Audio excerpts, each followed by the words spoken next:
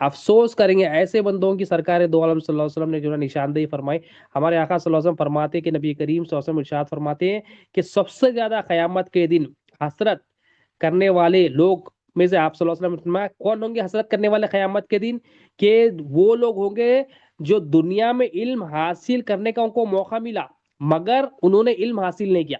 پہلی جو نشاندہی آپ صلی اللہ علیہ وسلم نے فرمائی کہ وہ لوگ ہوں گے دنیا میں علم حاصل کرنے کا یہ لوگوں کو موقع ملا مگر انہوں نے علم حاصل نہیں کیا. ایسے بندے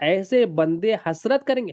اور سرکار نے فرمایا سب سے زیادہ حسرت فرمائیں, سب سے زیادہ حسرت کریں گے. مطلب کیا ہے, قیامت کا دن ایسا ہوگا. دیکھو دنیا میں کوئی کام ہم پچھتاتے ہیں, کوئی کام افسوس کرتے ہیں, غمگین ہو جاتے ہیں کوئی کام پر, تو وہ چیز چانسز ہے کہ وہ غم خوشی میں تبدیل ہو سکتا ہے, وہ پچھتاوا خوشی میں تبدیل ہو سکتا ہے, کنورٹ ہو سکتا ہے.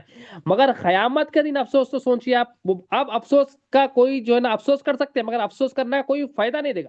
تو ہمارے آقا صلی اللہ علیہ وسلم فرما رہے ہیں کہ یہ کچھ لوگ ہوں گے دنیا میں ان کو علم حاصل کرنے کا موقع ملا مگر انہوں نے علم حاصل نہیں کیا, تو ایسے بندے قیامت کے دن افسوس کریں گے, قیامت کے دن پچھتائیں گے. تو مطلب یہاں ہمارے آقا صلی اللہ علیہ وسلم ہمیں بتانا چاہ رہے ہیں کہ علم دین حاصل کرنا کتنا ضروری ہے, کتنا اہم ہے, کہ جس بندے کو یہ جو ہے نا علم دین حاصل کرنے کا موقع مل جائے اور وہ حاصل نہیں کرے تو وہ لوگ دنیا میں مرنے کے بعد پچھتائیں گے. دیکھو ہمیں یہ اتنی اہم اس میں اہمیت بتائی جا رہی ہے, علم دین حاصل کرنے کی اہمیت اور علم کی محفلوں کی اہمیت ہمیں بتائی جا رہی ہے کہ ایسی یہ لوگ پچھتائیں گے وہاں. تو ہم دیکھیے ہم کتنا علم حاصل کر رہے ہیں, کتنا اپنے آپ کو علم دین کی جو محفل ہے اسے جوڑے رکھ رہے ہیں.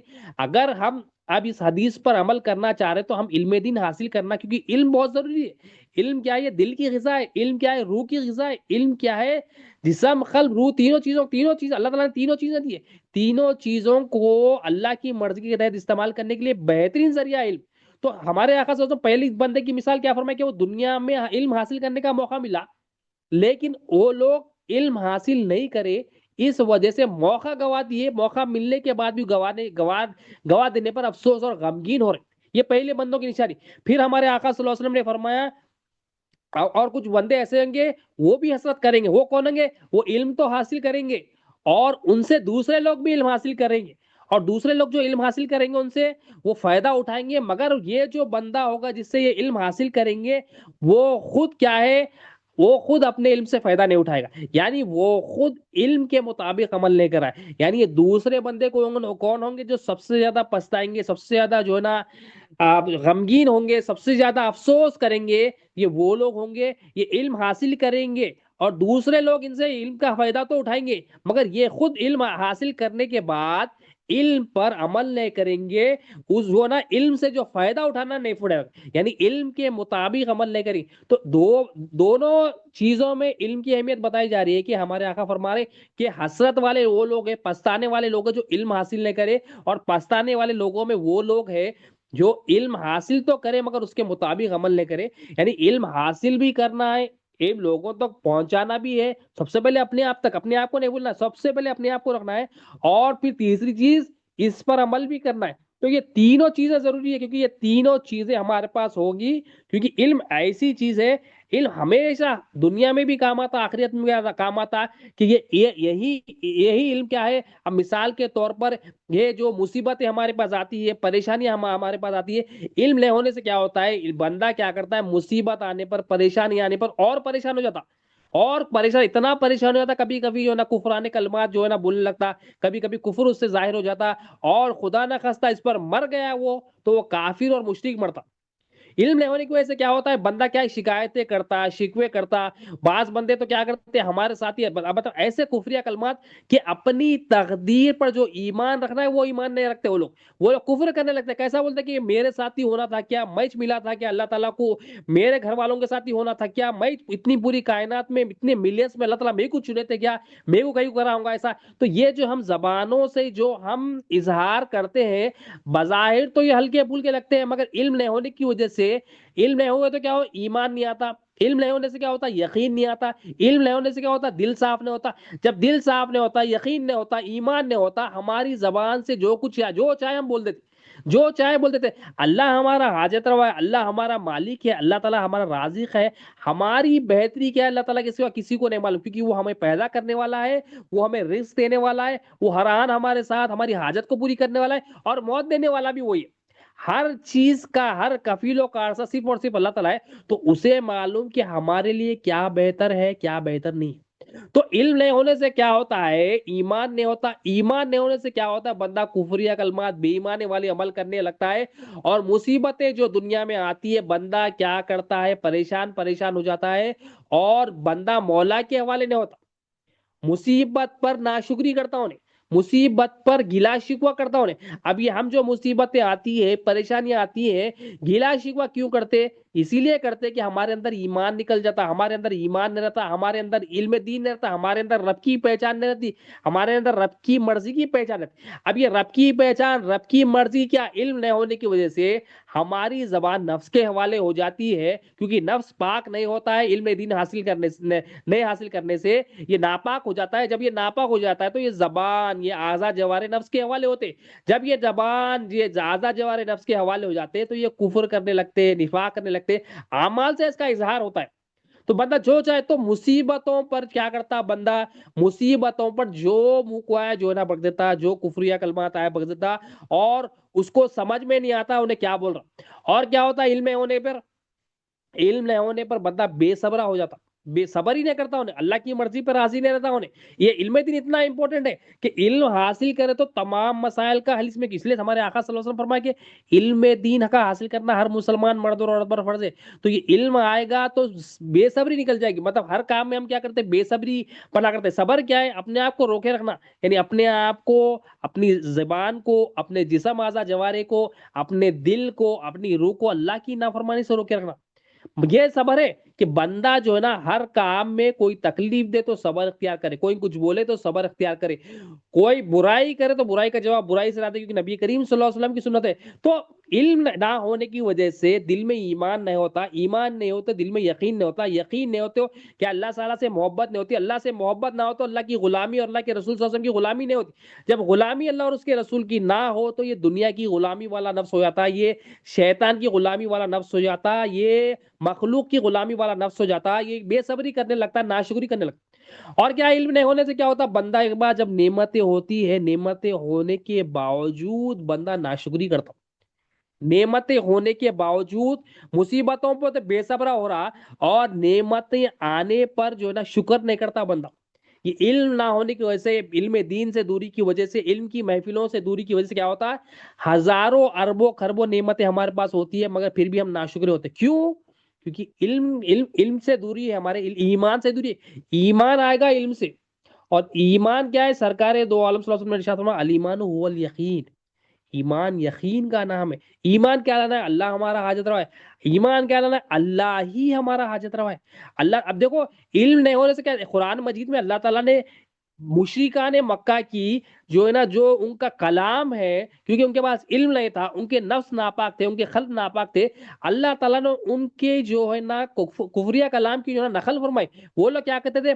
نبی کریم صلی اللہ علیہ وسلم نے ان کو دعوت دی، دین کی کلمہ طیبہ پیش کیا کہ دیکھو لا الہ الا اللہ محمد رسول اللہ، یہ کلمہ ہے، یہ کلمے کو قبول کر لو۔ کیا ہے کلمے کا مطلب؟ کیا ہے کہ کوئی مخلوق حاجت روا نہیں ہے، صرف اور صرف اللہ حاجت روا ہے۔ جب یہ مشرکان مکہ کو پیش کیے تو وہ لوگ کہنے لگے ارے کتنی عجیب بات ہے، کیسی عجیب بات ہے، کتنی عجیب بات ہے کہ اتنے سارے الہ ہونے کے علاوہ ایک الہ، مطلب اتنے سارے حاجت روا ہے، اتنی ساری مخلوق ہے، آسمان کی مخلوق ہے، زمین کی مخلوق ہے، اتنی ساری اللہ تعالیٰ کی کریشن ہے، تو اس کا ایک الہ کیسا ہو سکتا؟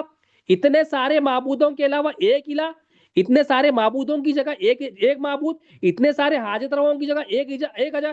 سرکار دو عالم صلی اللہ علیہ وسلم نے ان کو سمجھایا کہ دیکھو ایک ہی حاجت روا ہے، اتنے سارے حاجت روا نہیں ہوتے، کائنات کو چلانے والا صرف اور صرف ایک ہی ہے، کائنات کو چلانے والا ایک ہی حاجت روا ہے۔ تو وہ لوگ کہنے لگے کتنی عجیب بات ہے، قرآن میں سورہ نمبر 38 آیت نمبر 5 میں فرما رہے اللہ تعالیٰ کہ کیا کیا اتنے معبودوں کی جگہ ایک ہی معبود بنا دیا؟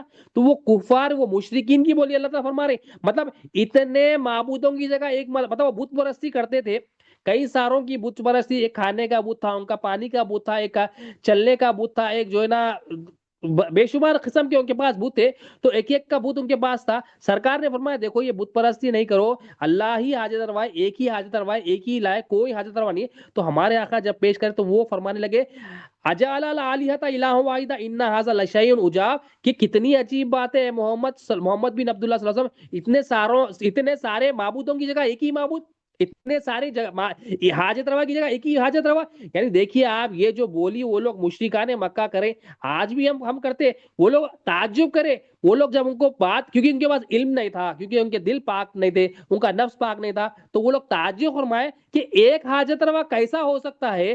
اتنی مخلوق ہے، اتنا بڑا آسمان ہے، اتنی بڑی زمین ہے، چرند ہے، پرند ہے، درند ہے، انسان ہے، حیوان ہے، نباتات ہے، جمادات ہے، اتنی ساری مخلوق کا ایک حاجت روا کیسا ہوتا ہے؟ تعجب فرمائے اجعل الہۃ الہ واحدہ ان ھذا لشیء عجاب، عجیب بات کہتے ہیں آپ، عجیب بات کہتے ہیں محمد صلی اللہ علیہ وسلم۔ تو وہ تعجب کو اللہ تعالیٰ قرآن میں نقل فرمائے، اور مسلمان کا بھی آج یہ تعجب کر رہا، مسلمان بھی، اور یہ کلام جو ہے قرآن کا قیامت تک رہے گا۔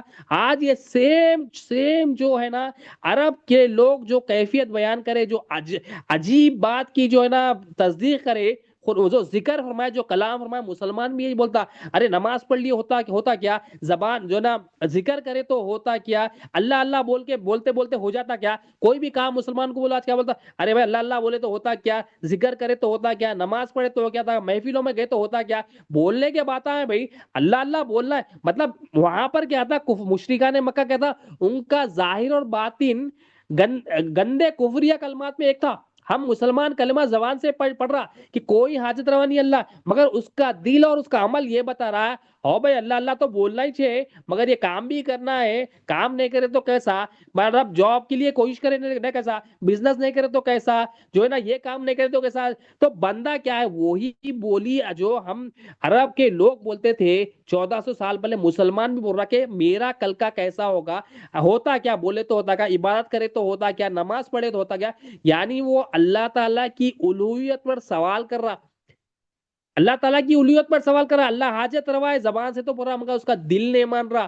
حالانکہ ہماری حالت کیا تھی، ہمارے پاس، ہم جب ماں کے پیٹ میں تھے، ہم ماں کے پیٹ میں تھے تو نہ ہمارے پاس ویزا تھا، نہ ہمارے پاس پاسپورٹ تھا، نہ ہمارے پاس کوئی کنٹری کا جو ہے نا پی آر تھا، کچھ بھی ہمارے پاس نہیں تھا، نہ ہمارے پاس بنگلہ تھا، مگر اللہ تعالیٰ ہمارا کیسا حاجت روا تھا، کچھ بھی ہمارے پاس سپورٹ نہیں تھا، اللہ ہی حاجت روا تھا۔ ایک پانی کے خطرے سے اللہ تعالیٰ اپنے جو ہے نا جمال کا، اپنے کمال کا، اتنے خطرے سے اللہ تعالیٰ اپنی جو ہے نا الوہیت کے جلووں کو جو ہے نا ظاہر فرمایا، اتنے پانی خطرے سے ایک بنا اتنی بہترین مخلوق کو تیار کیا، ہمارا حاجت روا پیٹ میں ماں کے رہتے خود بھی تھا, ماں کے پیٹ میں ہونے سے پہلے بھی تھا, ماں کے پیٹ سے نکلنے خود بھی تھا, اور زندگی بھر جو ہماری حاجتیں پوری کر رہا ہے صرف اور صرف اللہ تعالیٰ. تو یہ تعلیمات ہمارے آقا صلی اللہ علیہ وسلم نے ہمیں دی ہے. ہم کیا بول رہے ہیں, زبان سے تو بول رہے ہیں اللہ ہمارا مالک ہے, اللہ ہمارا رازق ہے, مگر ہمارے دل میں بات یہ نہیں اتری. ہمارا زبان بول رہا ہے اللہ مالک ہے, مگر دل میں کیا ہے, ہاں اس سے میں پل رہا ہوں, اس سے میں جو ہے نا میرے پیسوں سے پل رہا ہوں, نوکری رہی تو چلتا, بزنس رہی تو چلتا, بغیر ان کے کوئی گزارا نہیں, دنیا کو دکھانا پڑتا بھائی. تو یہ بندہ ہے, یہ کر کے کیا کر رہا, اس کی زبان تو ایک ہے, کلمہ تو پڑھ رہا زبان سے, اسی اور دل میں کیا کر رہا, دل میں کلمے کے خلاف اس کا عمل ہو رہا. دل میں کیا ہے اس کے, وہاں مشرکان مکہ کعبۃ اللہ میں کیا تھے, 360 بت تھے, مگر مسلمان کے دل میں کیا ہے, ہزاروں بت رکھ لیا انہیں. سامنے ہٹ گئے تو بت پرستی نہیں ہٹتی, مگر اصل بت کیا رہتے, ہمارے آقا صلی اللہ علیہ وسلم نے اصل بت کہاں سے نکالے, صحابہ کرام سے ایمان لانے سے پہلے ان کے دلوں سے نکالے. ان کے دل میں جو بت بیٹھ گئے تھے, میں کا بت, میں کچھ ہوں, میری وجہ سے کام ہو رہا ہے, میں یہ گھر کا کام کر رہا ہوں, میں دو رشتے داروں کا کام کر رہا ہوں, میں اس کی پرورش کر رہا ہوں, میرا کام جو میں خود کر لے سکتا ہوں, میری جو ہے نا کام بزنس سے ہو رہی تھی. تو جو ان کے اندر میں کا بت تھا وہ ہمارے آقا صلی اللہ علیہ وسلم نے نکالا. تو وہ علم ہم حاصل کرنا جس سے ہمارے اندر جو بت ہے, جو میں کا بت ہے, اس کا بت, اس کا بت, مخلوق کا بت, بت پرستی, نفس پرستی, شیطان پرستی جو ہمارے اندر آ گئی, وہ ہم علم دین اولیاء اللہ کے پاس جا کے حاصل کرنا, جس سے ہمارے اندر یہ تمام جو نا باطل پرست باطل کی جو نا باطل پرستی جو ہم کر رہے ہیں, اپنے آپ کی ہو یا لوگوں کی ہو, یہ ہمارے اندر سے نکلے. کیونکہ علم نہیں ہونے سے کیا ہوتا ہے, بندے کے جو خیالات ہے, بندے کے جو سوچ ہے, وہ جو نا خراب ہو جاتی. سوچ کیا, خیال کیا, کہ جو اللہ حاجت روا ہے بولنے کا, وہ مخلوق حاجت روا ہے بولتا ہوں. مخلوق کے اور مخلوق کے سامنے عاجزی کرتا, انکساری کرتا, گڑ گڑاتا, اپنے آپ کو بیچ دے کے آتا ہوں, اپنے آپ کو جو نا گرا دے کے آتا مخلوق کے ساتھ. حالانکہ ہمیں عاجزی انکساری کس کے سامنے کرنی ہے, اللہ تعالیٰ کے سامنے کرنی. تو جس کی عبادت ہوتی ہے اس کے سامنے عاجزی ہوتی ہے, جس کی عبادت ہوتی ہے اس کے سامنے انکساری کرتی. تو ہمارے آقا صلی اللہ علیہ وسلم فرما رہے ہیں کہ علم دین, اس میں اہمیت بتائی جا رہی ہے کہ علم حاصل نہیں کرنے والا, علم کی محفل ملنے کے بعد یہ لوگ بچتائیں گے, اور علم کے مطابق عمل کرنے نہیں کرنے والے بھی پچھتائیں گے. تو اللہ تعالیٰ سے ہم دعا کرنا کہ اللہ ہمیں علم بھی عطا کر, علم کے مطابق عمل کرنے والا بھی بنا, اور علم کے مطابق عمل جو کر رہا ہے اس میں اخلاص بھی عطا کر رہا ہے. اللہ تعالیٰ سے دعا کرنا ہے, اور ہم یہ بھی دعا کرنا اللہ تعالیٰ ہمیں مرنے کے بعد, مرنے سے پہلے بھی پچھتائے اور مرنے کے بعد بھی خبر میں آخرت کی ہر منزل میں جو ہم پچھتانا ہے اس سے ہمیں اس سے ہم پناہ مانگ لیں اللہ تعالیٰ کی, کہ ہم پچھتانے سے جو نا بچ جائے, ہماری ہر منزل آسان ہو جائے, ہمارا ہر کام دنیا میں بھی آسان ہو جائے, آخرت میں. مین کام تو آخرت کا کام. تو آخرت میں کامیابی کا کیا دار و مدار, ایمان ہے, اور ایمان آئے گا علم دین سے. ایمان تو یہ جو مشرکان مکہ کی بولی ہم آج بھی بول رہے ہیں. اور نبی کریم صلی اللہ علیہ وسلم جو ہے نا, آپ صلی اللہ علیہ وسلم کی بارگاہ میں ایک صحابی رسول آتے عرض کرتے, یا رسول اللہ علیہ وسلم مجھے کچھ نصیحت فرمائیے. تو ہمارے آقا صلی اللہ علیہ وسلم, مختلف روایتیں, ایک روایت میں یہ کہ ہمارے آقا صلی اللہ علیہ وسلم نے فرمایا کہ جس شخص نے, جو صحابی رسول آتے, تو ہمارے آقا صلی اللہ علیہ وسلم نے پہلی جو نصیحت فرمائی کہ جو کچھ لوگوں کے پاس ہے تم اس میں جو ہے نا امید نہیں رکھو. لوگوں کے پاس جو کچھ ہے اس میں جو نا کچھ بھی امید نہ رکھو. مطلب ہماری کیا ہوتی ہے, ہم جو لوگوں کو دیکھتے ہیں, ہماری جو نا اکثریت کا یہ ہو گیا ہے کہ علم نہیں ہونے کی وجہ سے کیا ہوتا ہے, لوگوں کے پاس جو چیزیں ہوتی ہیں اس کی امیدیں ہوتی ہیں, لوگوں سے بھی امیدیں ہوتی ہے, لوگوں کے پاس جو ہے اس چیزیں ہوتی ہیں اس کی بھی. تو ہمارے آقا صلی اللہ علیہ وسلم فرماتے ہیں وہ صحابی رسول سے کہ دیکھو لوگوں کے پاس جو کچھ ہے, لوگوں کے پاس جو بھی جو تم دیکھو, جو کچھ لوگوں کے پاس دیکھو, تم اس کی امید نہیں رکھو. تم اگر ایسا کر لو گے تو یہی مالداری ہے. حدیث کا مفہوم ہے مالداری کیا ہے, لوگوں کے پاس جو کچھ ہے سے بے نیاز ہو جانا, یعنی نظر ان کے پاس نہیں ہونا, دل کیا ہونا, اگر نظر قریبی تو دل میں یہ ہونا کہ اس کو دینے والا اللہ تعالیٰ ہے, مگر اس کی چاہت, اس کی امید, اس کی لالچ ہمارے دل میں نہیں رہا. کہ پہلی چیز ہمارے آقا دیکھو, علم آنے سے کیا ہوتا ہے, علم آیا اللہ ہمارا مالک ہے, علم آیا اللہ ہمارا حاجت روا ہے, علم آیا نبی کریم صلی اللہ علیہ وسلم اللہ کے رسول ہے, تو ہمارے اندر کیا آتا ہے, ہمارے اندر امیدیں صرف اللہ سے آتی. اب مخلوق حاجت روا ہے, مخلوق کما رہی ہے, مخلوق جو ہے نا کام کر رہی ہے, مخلوق یہ فلاں جو ہے نا دوست کر دیتا, فلاں بھائی کر دیتا, فلاں رشتے دار کر دیتا, فلاں جو ہے نا میرا بزنس مین دوست کر دیتا, فلاں ویزا کر دیتا, فلاں کریڈٹ کارڈ کر دیتا. اب یہ جو ہمارے اندر امیدیں آئی کہ فلاں فلاں چیزوں سے ہمارے کام بن جاتے, یہ ہمارے اندر علم نہیں ہونے کی وجہ سے, دل کی ناپاکی کی وجہ سے. اب یہ علم آئے گا تو ایمان آئے گا, ایمان آئے گا تو دل پاک ہوگا, دل پاک ہوگا تو بندہ امیدیں صرف اور صرف اللہ تعالیٰ سے کرے.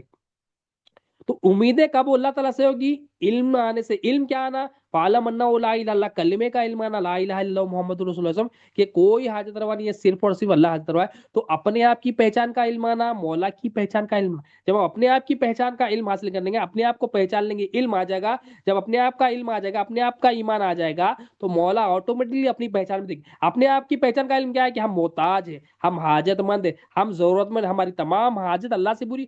یہ بولنا نہیں ہے، اس کو سیکھنا ہے، اس کو سمجھنا ہے قرآن حدیث سے، اور یہ بات کو دل میں بٹھانا ہے۔ جب یہ علم دین جب دل میں آئے گا، تو ہم لوگوں کے پاس جو کچھ ہے، ہم امیدیں کر رہے ہیں اس کے پاس یہ، اس کے پاس یہ، ہمارے آقا فرما رہے ہیں کہ لوگوں کے پاس جو کچھ ہے اس کی امید نہیں رکھو۔ جو چیزیں ہیں تو سرکار نصیحت فرما رہے، تو نصیحت وہ صحابی رسول کے لیے، سب سے زیادہ تو نصیحت وہ ہمارے لیے۔ تو علم آنے سے کیا ہے؟ جو ہم مخلوق سے بے نیاز ہو جاتے، مخلوق سے محتاج نہیں بنتے، مخلوق کی پاس جو چیزیں اس سے ہماری امیدیں نہیں ہوتی، اس پہ ہمیں بھروسہ نہیں ہوتا، اور اس کی حسرت، اس کی چاہت، اس کی لالچ بھی نہیں ہوتی۔ پھر دوسری نصیحت سرکار فرماتے ہیں، اور لالچ سے بچو کہ یہ ہمیشہ کی محتاجی ہے۔ لالچ سے بچو یعنی کنجوسی سے، لالچ سے بچو۔ مطلب بعض لوگ ہوتے ہیں، مطلب مطلب اتنا اندر ان کے اندر لالچ ہوتی ہے کہ وہ ضرورت کی چیزوں پہ بھی جو ہے نا سوچتے ہیں، کھانا پینا، چاول، گھر کا راشن ہوتا ہے، بہت سوچتے ہیں، لالچی پنا کرتے ہیں۔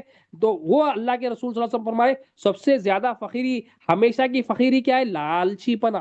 لالچ نہیں ہونا بندے کے اندر، بندے کے اندر سخاوت ہونا، بندے کے اندر اللہ تعالیٰ کی راہ میں کھل کر خرچ کرنے والی جو ہے نا صفت۔ تو یہ بھی لالچی پنا کب جائے گا ہمارے اندر؟ ہمارے اندر یہ علم آئے گا کہ تمام کائنات کا، میرے پاس جو کچھ مال ہے، دوسروں کے پاس جو کچھ مال ہے، سب صرف اور صرف اللہ تعالیٰ، میرے گھر والوں کے پاس جو کچھ مال ہے صرف اللہ تعالیٰ کا ہے۔ یہ ایمان ہمارے اندر آئے گا تو ہم بھی لالچی پنے سے نکل جائیں گے، اللہ کے بندوں کی صفت ہمارے اندر آئے گی کہ ہم بھی اللہ کی راہ میں کھل کر خرچ کرنے والے بن جائیں گے۔ اور تیسری نصیحت ہمارے آقا صلی اللہ علیہ وسلم نے ارشاد فرمایا، نماز ایسی پڑھو کہ گویا رخصت ہونے والوں، یعنی ایسی نماز پڑھو جیسا یہ تمہاری آخری نماز۔ اب ہم نماز کیسا پڑھتے ہیں؟ ہم دھرنا نماز ایسا پڑھتے ہیں جیسا نماز ہمارے اوپر ایک بوجھ ہے، مطلب اس کو کمپلیٹ کر لینا ایک ٹاسک ہے ہمارے لیے، اس کو کر کے فوراً نکل جانا ہے۔ تو سرکار فرما رہے نماز ایسی پڑھو گویا یہ رخصت ہونے والی نماز ہو۔ نماز کیا ہے؟ بندگی کا اظہار ہے۔ تو ہمارے آقا صلی اللہ علیہ وسلم ہمیں نصیحت فرما رہے کہ نماز کیسی پڑھنا ہے؟